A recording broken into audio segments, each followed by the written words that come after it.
In digital Marathi, जनतेच्या हक्काचं व्यासपीठ।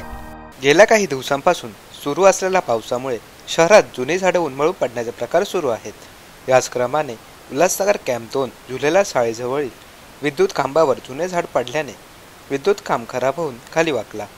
या घटनेत कोणतीही जीवितहानी झाली नसली तरी रस्त्यावर झाडे उन्मळून पडल्याने वाहतुकीची समस्या निर्माण झाली असून स्थानिक विभागातील वीज पुरवठा तासनतास खंडित झाला होता। माहिती मिळताच MSCBने घटनास्थळ गाठून परिसरातील वीज पुरवठा खंडित करून काम सुरू केले। अग्निशमन दलाकडून झाडे हटवण्याचे काम सुरू आहे। कोणताही अनुचित प्रकार घडू नये यासाठी महापालिकेने शहरातील जुन्या झाडांची छाटणी करावी